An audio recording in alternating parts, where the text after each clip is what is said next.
Quiero comentar que es muy importante o de gran importancia realizar un diagnóstico temprano.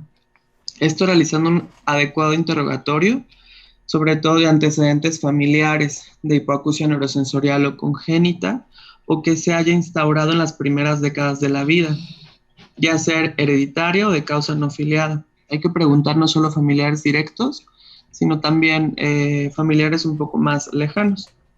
También en antecedentes perinatales, recordar que siempre hay que preguntar infecciones de la madre, si tuvo en el embarazo ya sea citomegalovirus, toxoplasmosis, herpes, rubiola, sífilis, VIH, algunas anormalidades craneoencefálicas dentro de la familia o si presentó el bebé o alguna enfermedad también congénita. De los antecedentes perinatales que presenta el bebé es peso menor a 1500 gramos, hiperbilirrubinemia mayor a 20 miligramos sobre decilitro, el uso de ototóxicos, la meningitis bacteriana o antecedentes hipóxico-isquémicos. ¿Esto cómo lo interrogamos? De acuerdo al Apgar. Un Apgar menor a 4 en el primer minuto o menor a 6 a los 5 minutos. Si el bebé requirió ventilación mecánica de más de 5 días o, por ejemplo, si tuvo un traumatismo cráneoencefálico. Todos estos antecedentes son de gran importancia. Esto nos va a orientar a si el bebé tiene algún factor de riesgo para desarrollar TENA. Entonces, primero se les debe realizar un tamiz auditivo neonatal, eso ya es por ley aquí en México, que se debe realizar a todos los bebés. Son emisiones otoacústicas transientes y se detecta obviamente la funcionalidad de las células ciliadas internas, pero aunque el recién nacido pase este tamiz neonatal, no hay que confiarnos de que es un bebé que ya no puede tener alguna complicación audiológica. Al contrario, si tiene factores de riesgo, no hay que quedarnos solamente con un tamiz auditivo neonatal. ¿Por qué? Porque ya vimos que en TENA las emisiones otoacústicas están preservadas. Entonces, además de las emisiones otoacústicas, hay que realizar unos potenciales evocados auditivos de tallo cerebral. Esto pues vamos a ver un poquito más qué podemos ver aquí más, en la siguiente diapositiva. Pero entonces, para el tamiz auditivo, en caso de que algún paciente tenga algún factor de riesgo, es importante, pues, además de las emisiones otoacústicas, hacerles potenciales evocados auditivos de tallo cerebral. Y bueno, más estudios que ahorita vamos a ver a continuación.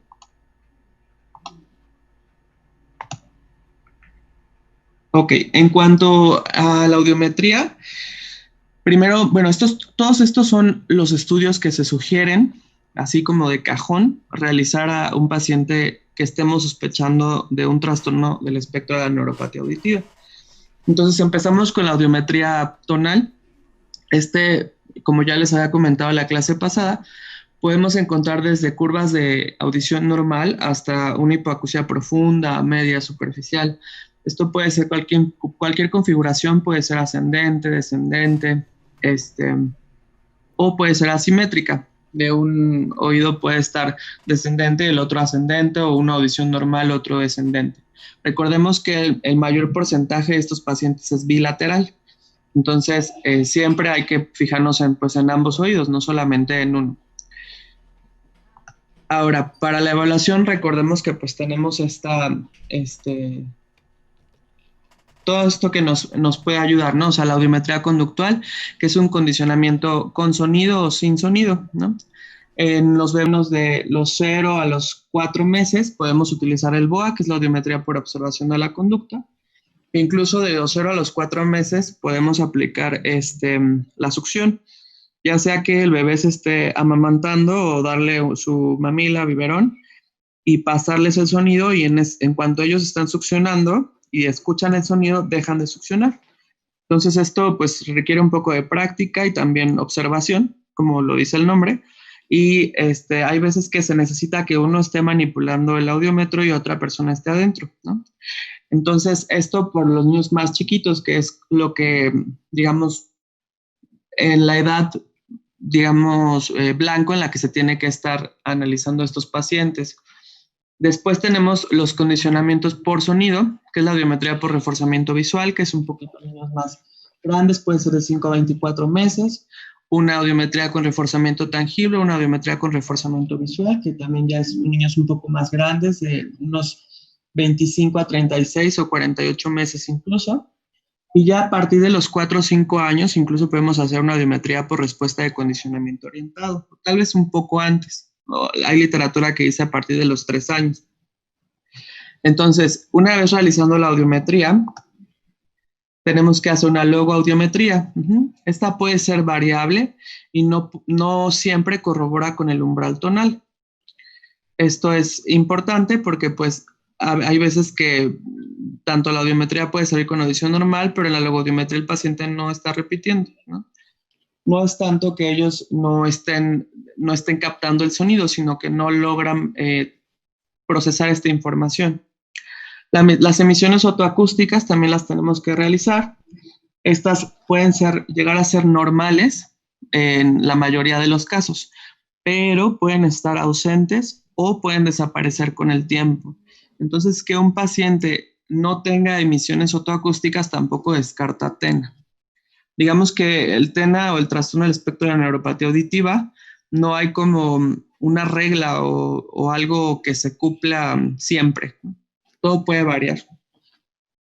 Un reflejo estapedial también vamos a hacer con ayuda de una impedanciometría. Y bueno, los reflejos estapedial normalmente va a estar ausente. Y unos potenciales auditivos de tallo, potenciales evocados auditivos de tallo cerebral. Estos normalmente van a estar ausentes o severamente anormales. Y aquí lo importante que tenemos que observar es la microfónica coclear. Aquí, por ejemplo, vemos unos potenciales evocados auditivos de tallo cerebral con sus ondas, sus respectivas ondas. Normalmente vemos hasta la onda quinta, y los generadores de tales ondas, ¿no? Que son parte de la vía auditiva. Entonces, para realizar unos potenciales evocados auditivos de tallo cerebral de forma adecuada en estos pacientes, debe ser un paciente dormido, se le deben de aplicar clics, sobre todo con audífonos de inserción. Si se encuentra una respuesta ausente o severamente afectada a intensidades elevadas, ahorita les voy a poner un ejemplo. Por ejemplo, si tenemos esto en clics, es una respuesta anormal, una respuesta severamente pues, afectada, incluso a intensidades elevadas. Entonces se debe de invertir la polaridad en caso de ver microfónica coclear. Voy a utilizar la pluma. A ver si lo logro. Entonces, si vemos esto, está muy mal mi dibujo, perdón, pero si vemos esto, por ejemplo, estas ondas antes de la generación de la primera onda, de los potenciales, probablemente esto sea microfónica coclear, entonces estamos obligados a invertir la polaridad. Entonces, cuando invertimos la polaridad se va a ver algo así. O sea, inverso, ¿no? A lo que nosotros habíamos encontrado previamente. Entonces, cuando encontramos una inversión de la polaridad de esta forma, tenemos que descartar que no sea un artefacto. ¿Cómo realizamos esto? Tenemos que hacer la prueba del pinzamiento. Esto, de donde viene directamente el sonido del cable, donde viene el estímulo sonoro, tenemos que pinzarlo y pues ya no va a haber un estímulo sonoro que esté estimulando la cóclea. Entonces, no debe de haber microfónica coclear, no debe de aparecer nada. En caso de que vuelva a aparecer, quiere decir que esto es artefacto. Entonces, hay que sospechar que muy probablemente no sea neuropatía, trastorno del espectro de la neuropatía auditiva. Esta prueba es de gran importancia justo para descartar lo que les comento. Creo que tengo que borrar. Ya.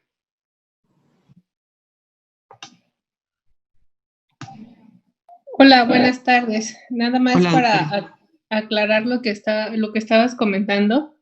Sí. Es importante que sepamos que cuando hacemos potenciales auditivos de tallo cerebral, independientemente del equipo que utilicemos, ya sean los audífonos TDAH o utilicemos audífonos de inserción, siempre va a existir un artefacto. Es decir, es lo que ustedes veían en la diapositiva anterior, donde se ve el trazo, es algo que aparece siempre antes de la onda 1, pero hay que distinguirlo de la microfónica coclear. El artefacto es eso que ustedes ven que se lleva toda la pantalla hacia arriba, más hacia tu izquierda, Héctor. Esa raya hacia arriba, hasta arriba y hacia abajo, que sale de la pantalla, pues todo eso es el artefacto que se genera por el equipo, que es, digamos, el ruido eléctrico que se genera en el mismo equipo. Todos los equipos lo tienen. Cuando utilizamos los audífonos TDH39 a más de 70 decibeles, este artefacto se vuelve más grande.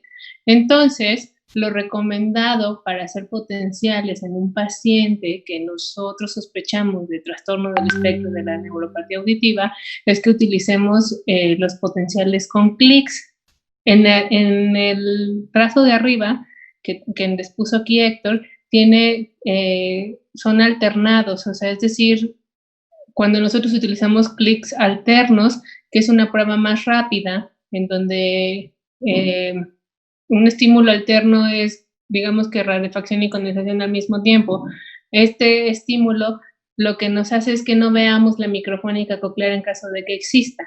Entonces, lo recomendado siempre que nosotros queremos hacer un estudio para descartar cualquier alteración, no nada más certena, sino alteraciones en la conducción de la vía auditiva, es que utilicemos los clics de rarefacción, y estos nos va a permitir evidenciar la microfónica coclear, que sería ese estímulo que se ve después del artefacto, pero antes de la onda 1. En este caso, por ejemplo, este trazo no tiene onda 1, no tiene onda 5, no tiene nada, pero solo tiene la evidencia de la microfónica. Si nosotros vemos estas ondas que no corresponden con la latencia que esperaríamos de la onda 1, lo que estamos obligados a hacer es repetir el estudio, pero ahora con condensación para que podamos evidenciar la microfónica coclear. Es decir, se va a invertir como una imagen en espejo que les dibujó Héctor.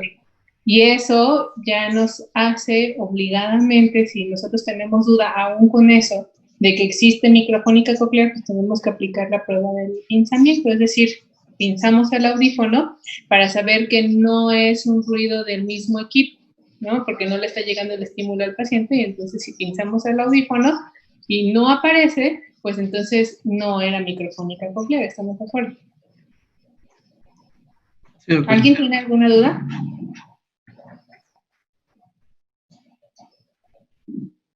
¿Quedó claro? ¿Seguros? Bueno, entonces continuamos. Ok, y también los potenciales evocados auditivos de estado estable nos pueden ayudar para el diagnóstico. Pueden estar anormales en comparación con la audiometría tonal, no coincidir. Tenemos también la electrococleografía. En esta, pues recordemos que la electrococleografía es un registro de un evento electrofisiológico y aquí solamente se van a medir 5 milisegundos de la transducción, ¿no? A diferencia de, por ejemplo, los potenciales evocados auditivos de tallo cerebral. Es más corto lo que se mide.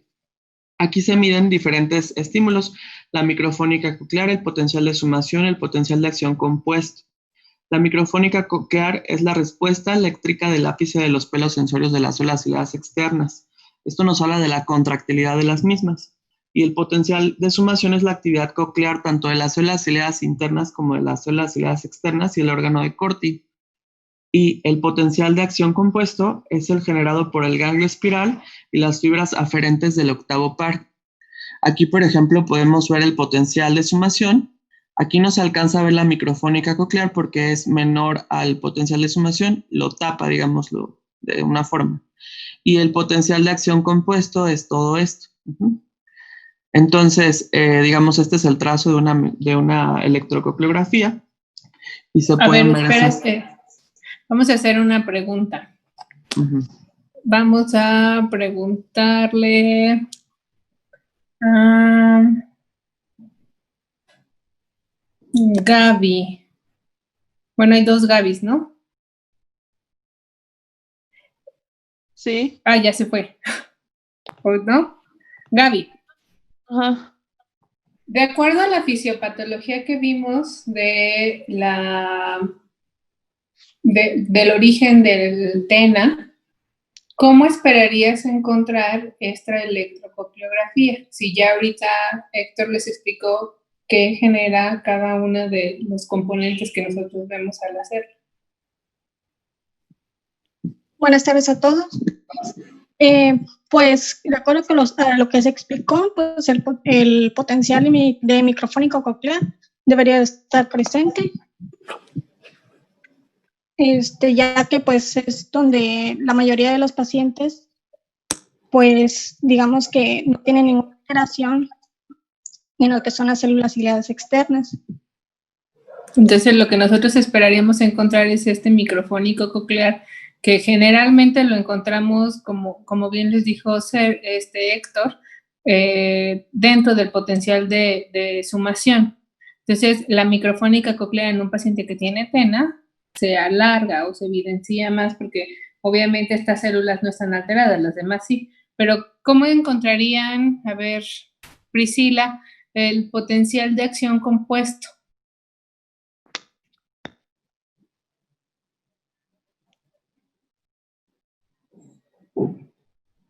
¿Estás ahí, Priscila?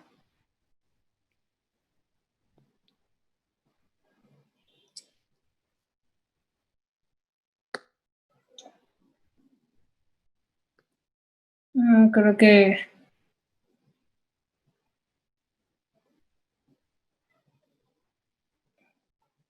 A ver, Lilo. Sí, doctora, aquí estoy. Buenas tardes. Buenas tardes. Ok. Entonces, ¿cómo se encontraría? De acuerdo a la patología del trastorno del espectro de la neuropatía auditiva, que ya hemos platicado el día de ayer, ¿cómo esperarías encontrar el potencial de acción compuesto de una electrococleografía en estos pacientes? Okay. O alguien que le quiera ayudar a Lilo. Hola, doctora, buenas tardes. Soy Olivia. A ver, pues, Olivia. Generalmente en estos pacientes va a estar afectado porque se encarga de medir las ondas del potencial de acción que produce el nervio auditivo.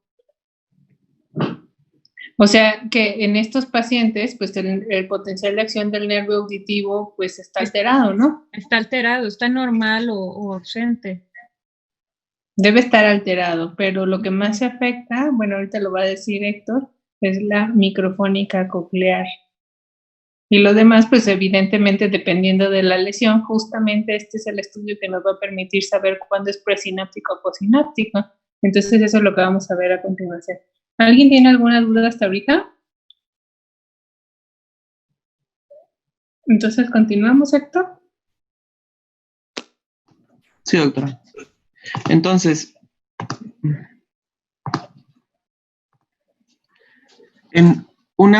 vamos a dividirlo, vamos a hacerlo de acuerdo a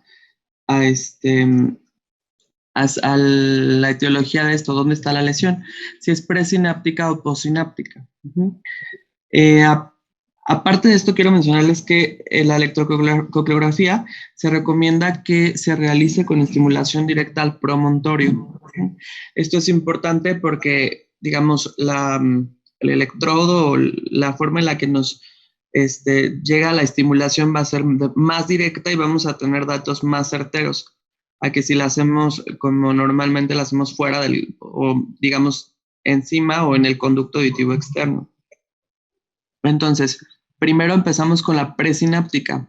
Lo alterado va a ser el potencial de sumación con una latencia retardada o un potencial de acción compuesto ausente. Obviamente la lesión va a estar en esta parte, ya sea en la célula ciliada interna o en la sinapsis de la célula ciliada interna con la dendrita, si podemos recordarlo.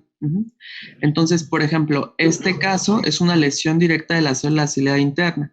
Cuando hay un potencial... Perdón, y ahí es lógico pensar que se está afectando el potencial de sumación y el potencial de acción del nervio, porque si la afección está a nivel de la célula, pues todo lo que viene después de eso no lo vamos a encontrar. Claro. Y en este caso, el potencial de sumación va a tener una latencia retardada y una amplitud aumentada, y el potencial de acción compuesto va a estar ausente. Y pues esto nos habla de un compromiso en la liberación de los neurotransmisores, o sea, en esta parte. Esto, por ejemplo, un compromiso en la liberación de los neurotransmisores, recordemos que está implicado el gen OTOF, ¿no? con la otorfelina. Y en el caso de una postsináptica, el potencial de sumación va a tener una latencia normal porque pues el problema no va a estar acá.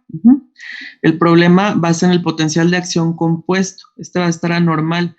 Esto nos habla de una lesión en porción proximal del nervio auditivo, ya sea de las fibras mielinizadas o desmielinizadas. ¿Sí quedó claro? Jóvenes. Perfecto. Sí, doctora, Entonces, gracias. sigamos. Sí, doctora, gracias. Ok, aquí tenemos un cuadrito. Aquí está la microfónica coclear, el potencial de sumación, el potencial de acción compuesto, los potenciales evocados auditivos de tallo cerebral, la etiología y el sitio de la lesión. No sé si alguien se quiera animar a decir, si la microfónica coclear está normal, que en este caso toda la microfónica coclear pues la encontramos normal, ¿no? Una integridad en las células ciliadas externas. Estos son casos como de libros, ¿no? Porque recordemos que no siempre va a estar esto así. Las emisiones otoacústicas se pueden perder, al igual que la microfónica coclear, ¿no? Puede esto estar anormal, pero bueno, este es un caso como de libro. Microfónica coclear normal, un potencial de sumación normal. La etiología sería el nervio auditivo, una hipoplasia del nervio. ¿Cómo creen que estaría el potencial de acción compuesto y los potenciales evocados auditivos de tallo cerebral? No sé si alguien quiera. Pues como el potencial de acción compuesto es el que evalúa las primeras fibras del ganglio espiral, pues ya hay un compromiso del nervio y se puede encontrar anormal. Por lo tanto, pues también los potenciales pues, deben estar anormales o ausentes. Es correcto. Y en este caso, por ejemplo, es correcto, Luis Fara. En este caso, una microfónica coclear normal, un potencial de sumación anormal, un potencial de acción compuesto anormal y un potencial evocado auditivo de tallo cerebral anormal. ¿Cuál creen que sería la etiología más común y el sitio de lesión? Podría ser Etiología. también el nervio auditivo y que fuera en lugar de, o sea, en lugar como el anterior, que es hipoplasia, en este caso fuera una agenesia. Yo creo que tal vez como está normal, o sea, la microfónica está normal, pero ya estamos viendo una normalidad desde el potencial de sumación que es generado Exacto. por las células ciliadas internas. Ajá. Entonces, el sitio de lesión serían las células ciliadas internas. Y pues ya ahí sería algo más de factores adversos al nacimiento. Exacto. Podría Estamos ser, hablando a nivel de la sinapsis, ¿no? podría ser una hipoxia y la O de parte las que estaría células. afectada, las células Las células. ciliadas Son las internas. células. Sí, muy bien, Luis Fer. Y en este caso, por ejemplo, tenemos una microfónica coclear normal, un potencial de sumación normal, un potencial de acción compuesto anormal, y el sitio está en el nervio auditivo,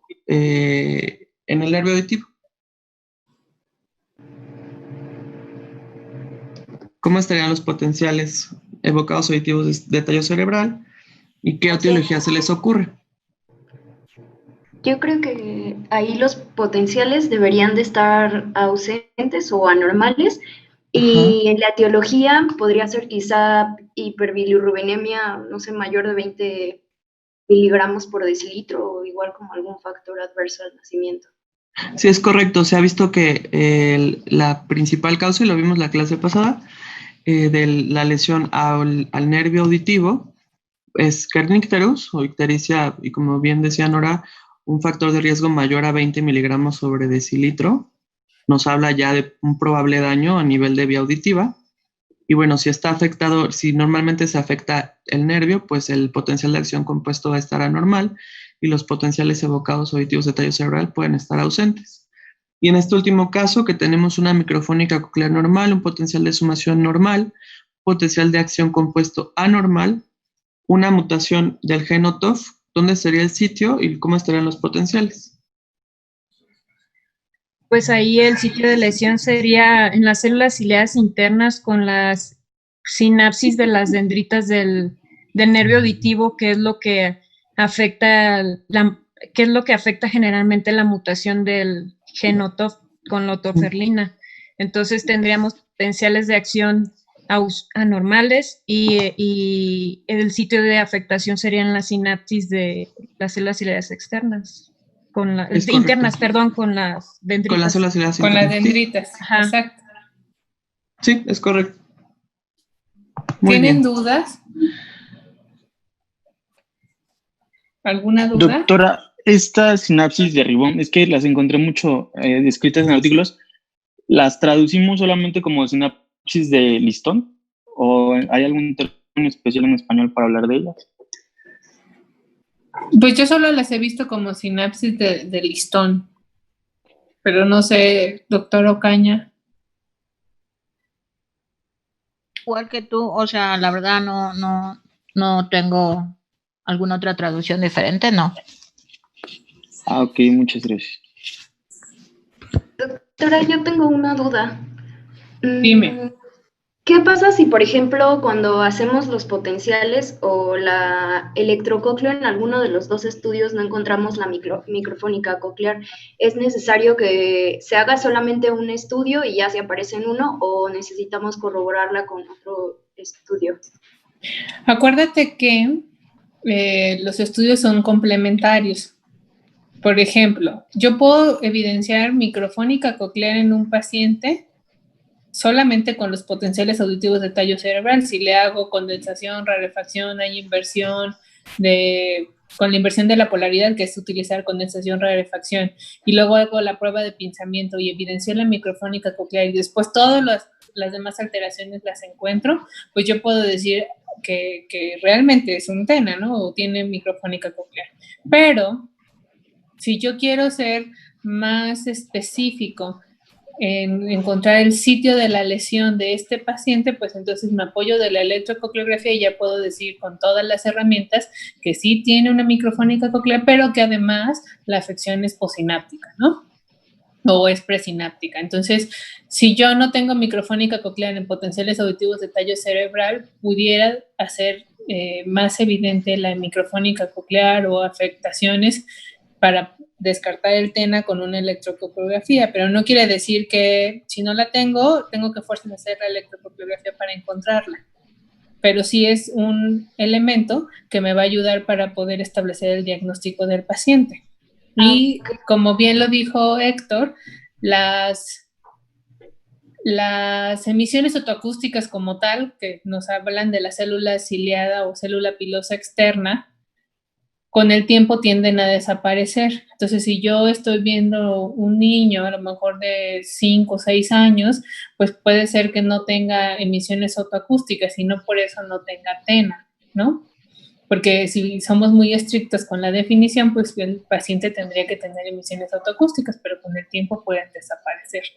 Entonces, cuando nosotros utilizamos, por ejemplo, en los pacientes auxiliares auditivos, desde edades tempranas, pues van a desaparecer. Entonces, por eso yo me tengo que valer de los otros estudios, ¿no? Porque puede ser un paciente que no tiene emisiones otoacústicas, que no tiene microfónica coclear o está disminuida o no la puedes hacer evidente por potencial de auditivo de tallo cerebral, pero al hacerle la microfónica coclear por electrococleografía puedes encontrar alteración en el potencial de sumación, potencial de acción compuesto y entonces tener el diagnóstico de TENA. Ok, doctora. Entonces, podríamos decir que quizá la electrocócleo tiene la ventaja sobre los potenciales de que además de que nos da la microfónica coclear, nos puede dar como una orientación topográfica de dónde está el sitio de lesión. Exactamente. O sea, la electrococleografía, que es un estudio que no es un estudio que hagamos tan rutinariamente con los pacientes porque es un estudio complicado y como bien lo dijo Héctor, es un estudio, pues para que nos salga bien tendría que tener el electrodo colocado sobre el promontorio del paciente. O sea, y es un bebé, invasivo. Es ¿no? bastante invasivo, ¿no? Entonces, por eso. Pero también es importante, si tú tienes un buen interrogatorio, una buena exploración y te guías de todos tus estudios, puedes llegar, o sea, a tu diagnóstico, ¿no? Puedes hacer el diagnóstico sin tener que hacerle una electrococleografía, ¿no? Ajá. Un paciente que tuvo hipoxia. Sí. Como tú dijiste, es el que te dice a qué nivel, si es pre o postsináptico, ¿no? Y eso es muy importante si tú quieres implantar a ese niño. Exacto, es un estudio Sí, exacto, que tenemos que chicos. valorar. Como bien lo dijeron, Nada más. sí nos va a decir el sitio de la lesión, es el estudio que nos va a decir topográficamente, nos va a dar más herramientas para tener el sitio de la lesión, sí, pero es un estudio que tenemos que valorar hacerlo en el caso de un paciente, pues, por ejemplo, les pongo un caso. Si tenemos un paciente pediátrico que va a utilizar auxiliares auditivos porque tiene hipoacusia profunda y nosotros por antecedentes, no sé, tuvo hiperbilirrubinemia y estamos sospechando que tiene un TENA y nuestro estudio nos sale con emisiones otoacústicas presentes, pero como su potencial auditivo de tallo cerebral sale con hipoacusia profunda, bueno, pues es un paciente candidato al uso de auxiliares auditivos, ¿no? Como primer método de tratamiento. Pero si nosotros estamos viendo que este paciente, al utilizar los auxiliares auditivos, no está teniendo buena respuesta y nosotros estamos pensando en que sea un paciente probablemente candidato a implante coclear, entonces estamos obligados a hacer el estudio de electrococleografía. ¿Por qué?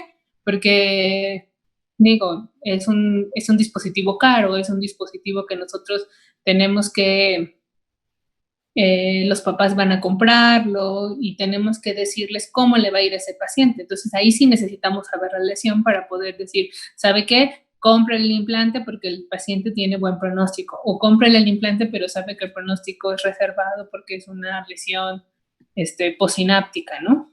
Entonces, ese es el estudio que nosotros tenemos que evaluar, pero no es un estudio que de primera instancia se le tenga que hacer a todos. Lo tenemos que ir viendo conforme nuestra clínica y lo que nosotros tenemos planeado con los pacientes. Ok, doctora, gracias. Sí, bueno, y también quería comentar que recuerden, chicos, que los potenciales no es microfónica, la tenemos que estar buscando siempre igual a neuropatía. Hay otros datos que podemos ver en los potenciales donde se ven severamente anormales que nos pueden hablar también que tenemos un trastorno del espectro de la neuropatía auditiva. Por ejemplo, a mí me ha pasado que hay pacientes que no tienen microfónica, pero, por ejemplo, encuentras la onda quinta en 50 decibeles a cierta latencia, sigue subiendo de intensidad, pero no va teniendo una adecuada función latencia-intensidad. Es decir, aparecen todas al mismo nivel. Eso no es normal. Entonces, ahí pudiéramos ver que el paciente puede tener un trastorno del espectro de la neuropatía auditiva. O en ocasiones aparece la onda quinta a 50 y luego no aparece, o pueden aparecer otras cosas, ¿no? Entonces, acuérdense que tenemos otros datos en los potenciales, no solo la microfónica coclear, que nos pueden hablar de una neuropatía auditiva. Nada más eso, gracias. Exacto, entonces es importante que no, como bien dice la doctora Aguilera, no digamos microfónica coclear igual a neuropatía o trastorno del espectro de la neuropatía auditiva, no microfónica coclear igual a no trastorno del espectro de la disincronía auditiva o neuropatía auditiva. Es importante que evaluemos todo. Podemos tener onda 1, podemos tener onda quinta y luego subimos la intensidad y no desaparece. Entonces es importante que los estudios que se hagan en los pacientes sean multidisciplinarios y que nosotros tengamos, sobre todo, lo primero, la clínica. Ya vimos los factores de riesgo sobre eso y ir utilizando los estudios que se requieren. ¿Seguimos? Ok. Sí.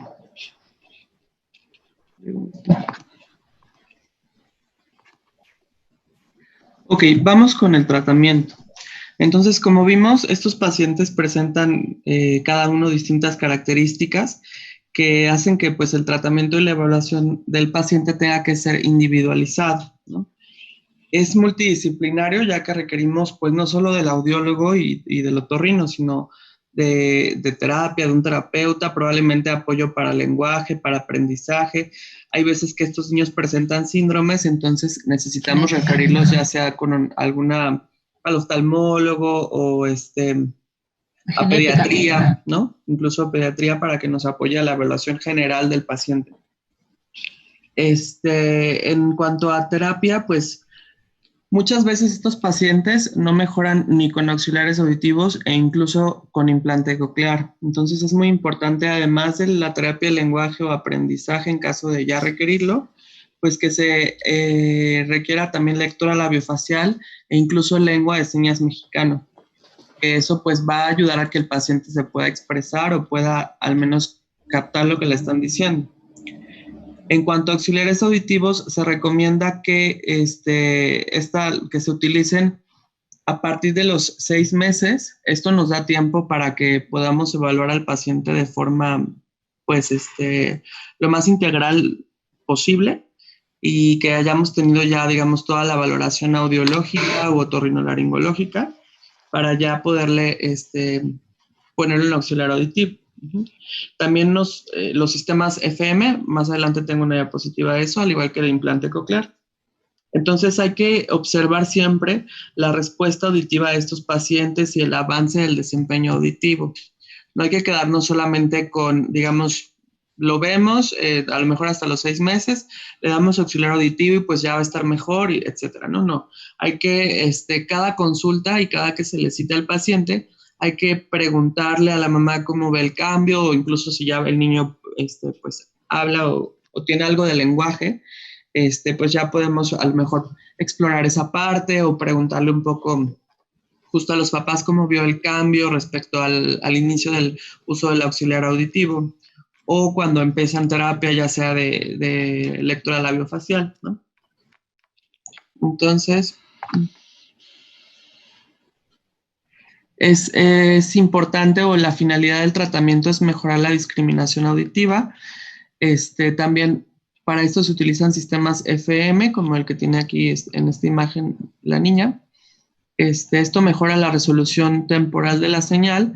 Ahí conectado a esto está como un micrófono donde la persona, supongamos que es un salón de clases, la maestra agarra el micrófono, y en el micrófono se va a escuchar directamente en este sistema FM y va a ayudar a que la señal llegue directamente, ya sea directamente al oído o al auxiliar auditivo. Que no desconozco un poco, pero no sé si se conecte directamente. Si hay algunos que se conecten directamente al sistema FM al auxiliar. Eso sí no lo sé. Sí. Y en cuanto a la adaptación Perdón. Es que los auxiliares auditivos se conectan, se les pone, o bueno, ya los nuevos tienen integrados el sistema FM y tienen y en el salón de clase bueno, hay muchos sistemas. Ahora ya se utiliza, por ejemplo, el sistema Roger, que también es algo parecido a un sistema FM, en donde el paciente, tú le das el micrófono a la profesora, en este caso, por ejemplo, si es para la escuela, para que le disminuyas al paciente toda la señal auditiva competitiva. Es decir, ya no va a escuchar nada de sus compañeros, o le disminuyes el ruido y la maestra le puede hablar directamente a su auxiliar auditivo vía Bluetooth. Entonces, eso mejora, porque precisamente los pacientes con trastorno del espectro de la disincronía auditiva tienen alteraciones en los entornos de escucha competitiva, es decir, el salón de clases, en un restaurante, como cualquier paciente hipoacúsico, pero en este caso se acentúa más los problemas de discriminación.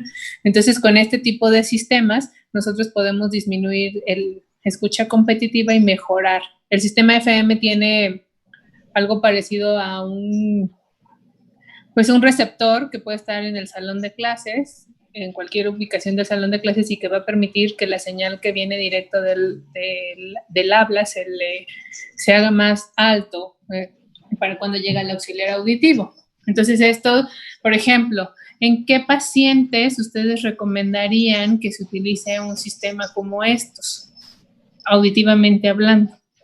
En un paciente con audición normal pero falla en la discriminación.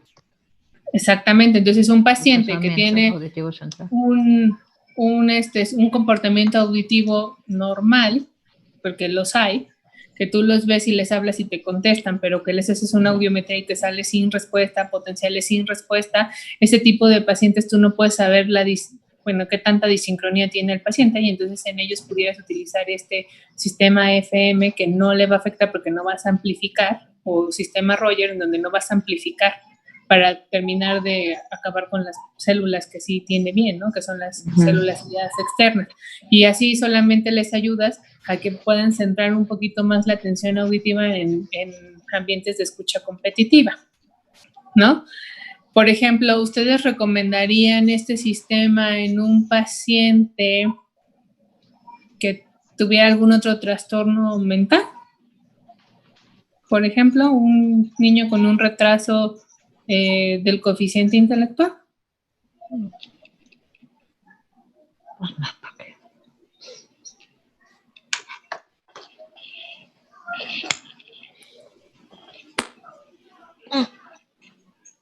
Lili, León, ¿qué dices? Hola. Hola. Pues podría ser al principio como para, pero en realidad, o sea, no va a ser funcional. Ahí depende de nuestros objetivos, ¿no? Si es un paciente que de verdad tiene un evidente retraso en el desarrollo intelectual, pues es un paciente que seguramente, pues, si las condiciones se lo permiten, no va a poder ir a la escuela, ¿no? O una escuela tradicional en donde está un salón de clases y tengas que disminuir el escucha competitiva. Entonces a esos pacientes pues tendrías que valorar qué tanto les va a funcionar. Acuérdense que el objetivo de un paciente que tiene alteración auditiva no es que escuche. ¿Cuál es el objetivo? Que entienda. Bueno, que logre hablar y que entienda, ¿no? Claro, que pueda hacer... que desarrolle el lenguaje. Que tenga desarrollo del lenguaje y que pueda ser, de acuerdo a la clasificación internacional del funcionamiento, no tenga alteraciones en la comunicación de mensajes hablados, ¿no? Es decir, que lo que ustedes le van a poner, en este caso un auxiliar auditivo, un implante, lo que ustedes quieran, sea un facilitador y no una barrera. Si es un paciente en el que nosotros no podemos sacar los umbrales auditivos y nosotros le ponemos un auxiliar auditivo y el niño cada que se lo ponen llora y no responde y todavía le pones un sistema FM o un Roger para que el niño mejore en escucha competitiva, pues esto está totalmente mal, ¿no? Porque en lugar de ayudarle, le está afectando al paciente. Entonces, por eso, el tratamiento de estos pacientes debe ser muy individualizado y no nada más es audiológico, no nada más es que como audiólogo yo lo veo y digo, ay, sí, ya, candidato a implante, te tengo que haber hecho pruebas, ¿no? ¿Alguna duda o aportación extra a esto del sistema FM?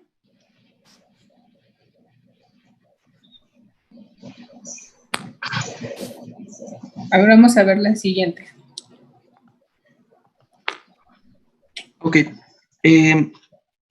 Pues como les comentaba, el tratamiento también está la adaptación o no hacerlo de auxiliares auditivos. Como decía la doctora, hay veces que pues los niños no se dejan los auxiliares auditivos, se los quitan o no, es difícil como que los niños se lleguen a acostumbrar a la utilización de ellos, ¿no? Es muy importante que nunca basemos la adaptación de un auxiliar en un estudio electrofisiológico, ¿no? Hay que realizar lo más, de la forma más correcta o lo que podamos realizar una audiometría, ¿no? Ya sea por observación de la conducta o todas las que les comenté, ¿no? Pero más bien hay que basarnos en eso para poder adaptar un auxiliar auditivo. Nunca en base, por ejemplo, nunca con base a unos potenciales evocados auditivos cerebral o unos... Vamos a ver. Aquí veo Rubén.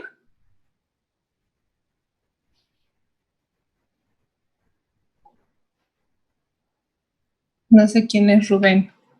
¿Está por ahí Rubén? Hola, sí, buenas tardes. Hola. ¿Sí me escucha? Claro, ya te escuché.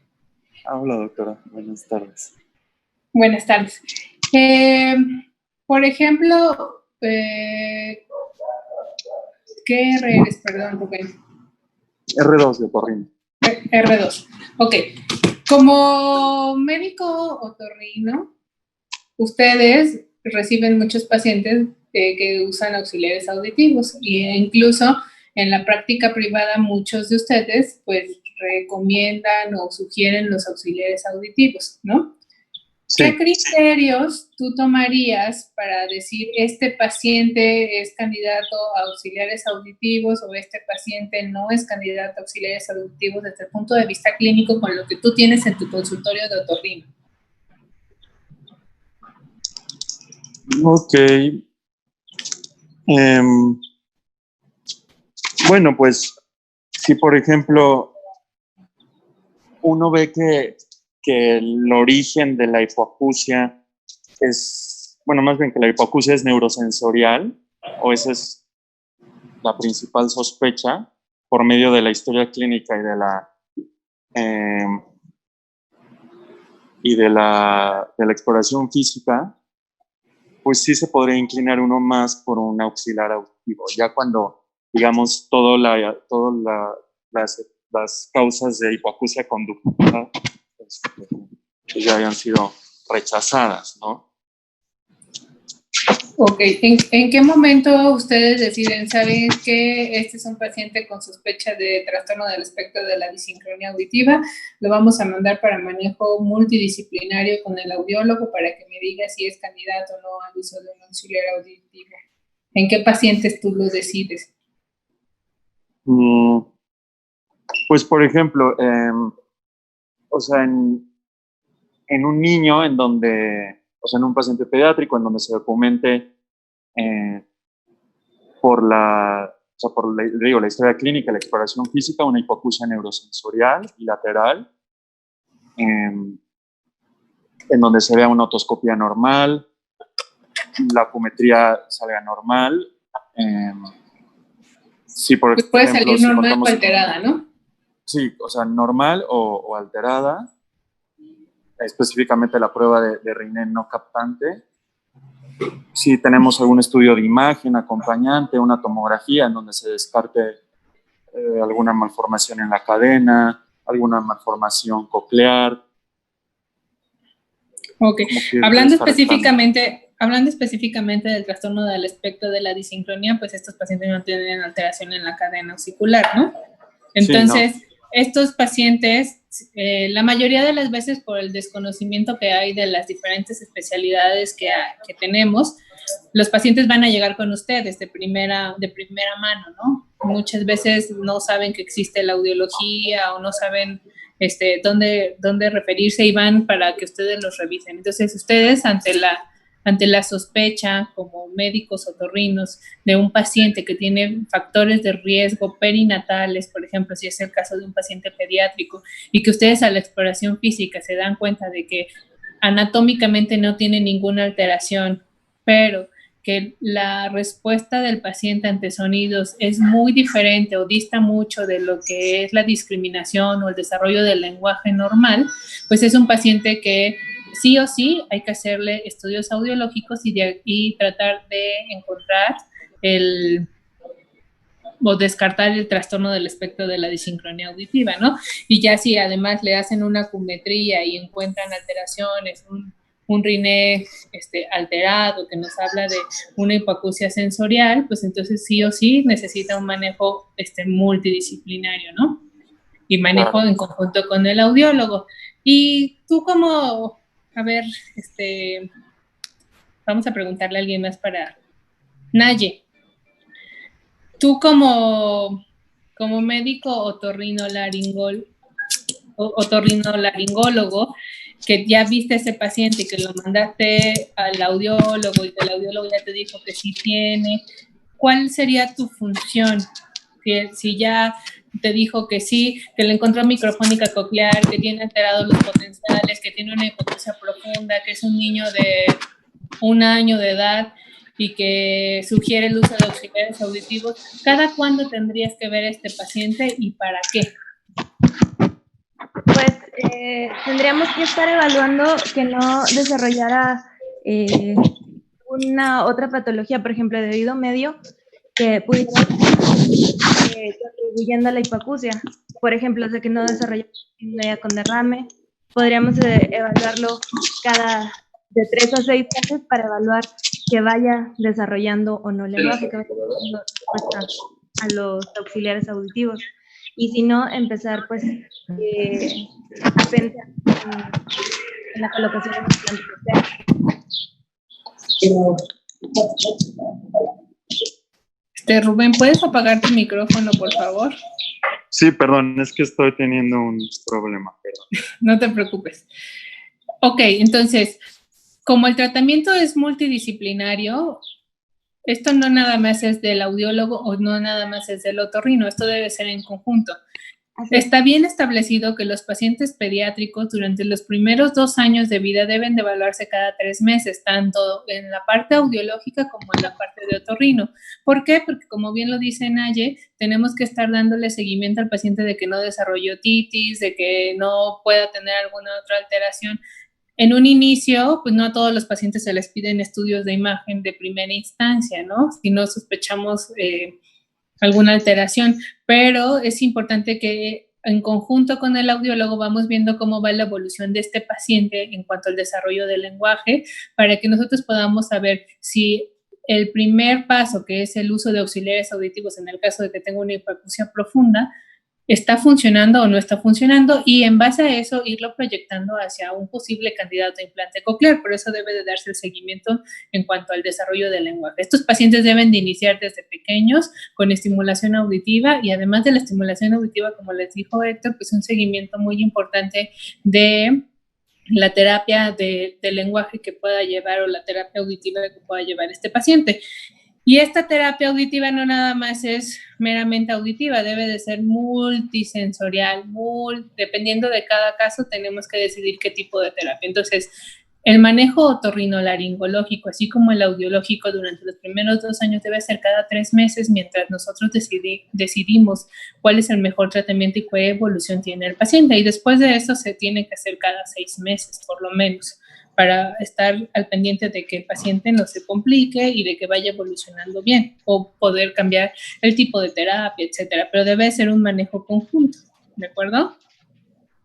Creo que ibas a hablar algo más, ¿verdad? Buenas tardes. Soy ¿Sí? el doctor Schober. Quería comentar algo. Hola, doctor Schober.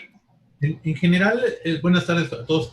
En general, el diagnóstico por parte de nosotros, como bien dice la doctora, que además a veces somos los médicos de primer contacto ante los problemas de audición, que por la falta de información en los pacientes, y que pues dicen, bueno, el otorrino, y vienen con nosotros. En realidad el diagnóstico es difícil, o sea, es una patología que sí demanda de una sospecha importante, de una serie de herramientas para sospecharlo, y además de un equipo multidisciplinario para diagnosticarlo. En general, nosotros son pacientes que nos van a llegar que probablemente incluso con la sospecha solamente, lo primero que tenemos que hacer es el interrogatorio y ver si alguno de los antecedentes existe, ¿no? El antecedente que ya se ha comentado de la hiperbilirubinemia, otras alteraciones neurológicas, todo en general nos hace primero la sospecha. Y si nosotros tenemos esa sospecha, podemos ir encaminando las cosas. Incluso son pacientes que tienen un tamiz auditivo aparentemente normal, pero lo que a nosotros nos va a decir si el niño tiene o no problemas es clínicamente el desarrollo del lenguaje. Conforme va pasando la edad, el desarrollo del lenguaje es lo que nos va a orientar a saber si algo está mal o no, y empezar a hacer los estudios pertinentes. Por supuesto que las herramientas que tenemos nosotros en el consultorio de otorrinolaringología de ninguna forma nos van a orientar a ninguna de las herramientas de exploración o lo que nosotros hacemos nos va a orientar a sospechar un trastorno del espectro de la neuropatía. Es simplemente la sospecha, y entonces sí la referencia al audiólogo es el que va a ser el que nos va a ayudar al diagnóstico. Y con el seguimiento nosotros, además de tener pues, de darle importancia a otras causas que pueden empeorar las condiciones del desarrollo, como ya habían dicho, trastornos del oído medio que son comunes en cualquier niño.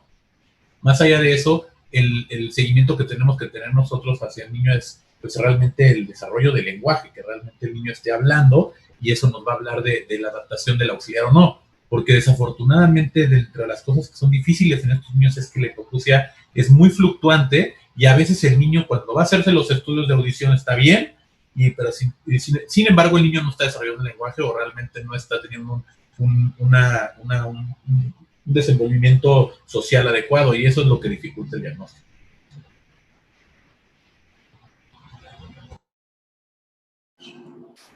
Exacto. Eso es muy importante. Entonces, lo que quiero que les quede de esta clase es precisamente que independientemente de lo que se decida dar al paciente como tratamiento, es un manejo conjunto. No, para este tipo de patologías no somos o solo audio o solo otorrino, sino somos un equipo que puede llevar al paciente a un mejor desempeño, ¿de acuerdo? Creo que quedan como unas cuantas diapositivas, a ver si las pasas. Creo que se refiere al implante. Sí, solamente es la del implante coclear. Mencionar que, bueno, ya hablamos un poco, bueno, ya hablaron un poco del implante coclear, y pues no es la primera opción de tratamiento, ¿no? Hay que primero evaluar al paciente, como decíamos, de forma integral. Intentar primero, ya sea con auxiliares auditivos, con una terapia de lenguaje, con una, como decía la doctora, un apoyo a la ¿cómo se llama? A la sensibilidad auditiva y la sensibilidad multisensorial, una terapia multisensorial. Y ya de acuerdo a eso vamos a ver si hay cambios o no en la discriminación auditiva con uso de equipo FM, de todo esto que nos comentó la doctora Mena. Entonces, si no vemos cambios significativos en la discriminación auditiva ni un adecuado desarrollo del lenguaje, que lo ideal pues sería no esperarnos al desarrollo pues del lenguaje, ¿no? Sino hacerlo antes de que el niño empiece a desarrollar el lenguaje para que pueda él, digamos, desarrollarse de forma lo mejor posible, ¿no?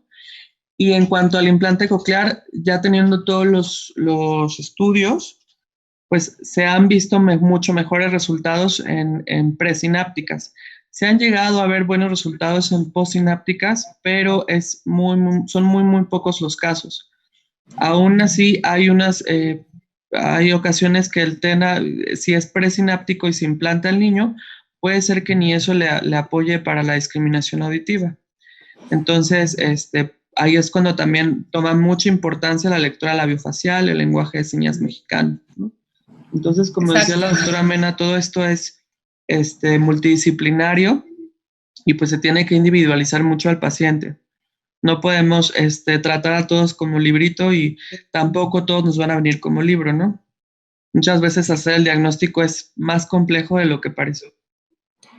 Y uno de los criterios para implante coclear que ya están bien establecidos y que ahora están muy en boga en algunos lugares es la mutación del gen OTOF, precisamente para poder diagnosticar y decir este es un buen candidato, este es un no tan buen candidato por el pronóstico que puede tener en el desarrollo pensando en un TENA. Entonces es importante que se hable todo esto con los papás porque una parte que siempre se nos olvida es que, bueno, sí, ya le pongo auxiliares auditivos al niño, ya le pongo el implante, ya la terapia, pero también lo más importante es que desde el inicio del diagnóstico nosotros hagamos entender a los papás la importancia de la rehabilitación y que entiendan el trastorno de sus hijos, porque eso es lo más difícil. Van a ser niños que a pesar de que tienen los recursos, no van a tener un desarrollo como se esperaría en un paciente que no tiene TENA. Entonces, es importante concientizar a los padres para que ellos puedan llevar una rehabilitación adecuada y podamos llegar a nuestro objetivo, que es que el paciente hable, en el caso de los niños, y que pueda tener una comunicación y desarrollo normal e integrarlo a la población de los oyentes, ¿no? Entonces, este tema es complejo, es largo, tratamos de hacer lo más entendible que se podía. Si tienen alguna duda o todavía quedaron por ahí cositas, pues ya ustedes me dicen y podemos reunirnos para seguir platicando del tema, porque ahorita nuestros R2 tienen otra clase a las 6, entonces vamos a tener que terminar aquí la clase. No sé si alguien quiere agregar algo. Doctora, nada más a mí me quedaba la duda, soy Nayeli. Es Mande, que Nayeli. hay algunos genes en la parte postsináptica involucrados que han tenido buenos resultados con implante coclear, como DIA-PH3 o el OPA1. En cambio hay otros, o sea, que son también de la parte postsináptica que han estado involucrados con malos resultados, como el TIM8A o el MPZ. Entonces, igual y ahí mandamos también al paciente a genética y que se haga una batería de estudios genéticos. Lo ideal es que todos los pacientes que tienen hipoacusia, independientemente de que tengan TENA, tuvieran un estudio genético para poder establecer este tipo de diagnóstico. Sin embargo, son estudios caros. Ya alguna vez nos pasó con un paciente candidato a implante que le quisimos mandar a hacer solamente el puro TOF, es un gen grande, le cobraban como, no me acuerdo si 60,000 pesos al paciente para poder hacer solamente el OTOF. Okay. Entonces, este tipo de alteraciones genéticas... La batería de alteraciones genéticas para descartar presinápticos o posinápticos anda alrededor de 150,000 pesos. Exactamente. Es prácticamente imposible. Uy, no. Okay. Pobrecitos. Entonces, como no a todos les podemos hacer esta batería, por eso nos valemos también del estudio de la electrococleografía, ¿no? Que además, en los niños, digo, yo todavía no tenemos tanta experiencia en hacérselo a los niños, que en algunos casos sí lo hemos intentado hacer, no en promontorio, sino con el electrodo en el conducto. Y ahí la amplitud de las ondas son menores, pero sí nos puede orientar un poquito, ¿no? Entonces, todo esto, más los antecedentes y sobre todo lo que nos ha dado más pie a decidir qué también les va a ir o no a los pacientes es el uso de los auxiliares auditivos y el apego a la terapia y ver cómo evolucionan los pacientes más que todas estas mutaciones que ya se saben, ¿no? Y a las que no tenemos tanto acceso en la población que nosotros manejamos. Sí, doctor, una pregunta. En relación a esto mismo, soy Gaby de Otorrino. Mande. ¿Hay algún estudio que compare la sensibilidad y especificidad de la electrocócleo contra justo esta batería de estudios? Que yo haya visto como tal, no, porque además las mutaciones te hablan de pre-postsináptica y no precisamente podrías comparar con cuál puedes decidir más cuál es presináptica o postsináptica, porque acuérdate que hay un porcentaje de pacientes que no tienen origen genético, ¿no? Entonces, como que no son estudios que se puedan comparar tan fáciles para decidir presináptica o postsináptica de los pacientes, ¿no? Sí, o sea, yo lo decía un poco justo porque si cuesta 150,000 pesos, casi que te arriesgas a que gastes este dinero en el implante y a ver cómo le va.